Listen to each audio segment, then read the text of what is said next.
Hello दोस्तों, नमस्कार। आप सभी का हमारे यूट्यूब चैनल में स्वागत है। आप लोग ज़्यादा से ज़्यादा प्यार दुलार और आशीर्वाद दें। आप सभी को नवरात्रि की ढेर सारी शुभकामनाएं और सभी लोगों को जय माता दी।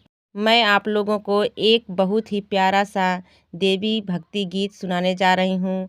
आप लोगों को वीडियो पसंद आए तो ज़्यादा से ज़्यादा शेयर करिए और चैनल को आगे बढ़ाइए। धन्यवाद। 5 रुपया नगद पैसा, 5 रुपया नगद पैसा, माँ के चुनरी न लाया मर्द कैसा, माँ के चुनरी न लाया मर्द कैसा। 5 रुपया नगद पैसा, 5 रुपया नगद पैसा, माँ के चुनरी न लाया मर्द कैसा, माँ के चुनरी न लाया मर्द कैसा। कल साली अइला हो दियली भूलैला, कल साली अइला हो दियली भूलैला, अढ़उल के हरवा बिन घर माऊ अइले, अढ़उल के हरवा बिन घर माऊ अइले।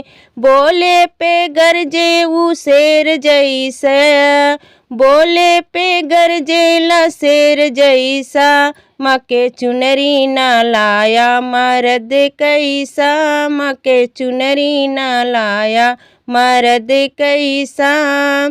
5 रुपया नगद पैसा, 5 रुपया नगद पैसा, माँ के चुनरी न लाया मर्द कैसा, माँ के चुनरी न लाया मर्द कैसा।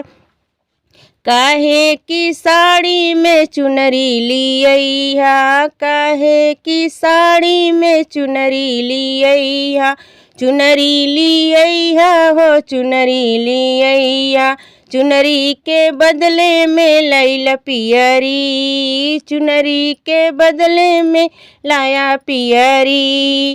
काहे न कैला खर्च पैसा, काहे न कैला खर्च पैसा, माँ के चुनरी न लाया मर्द कैसा, माँ के चुनरी न लाया मर्द कैसा। 5 रुपया नगद पैसा, 5 रुपया नगद पैसा, माँ के चुनरी न लाया मर्द कैसा, माँ के चुनरी न लाया मर्द कैसा।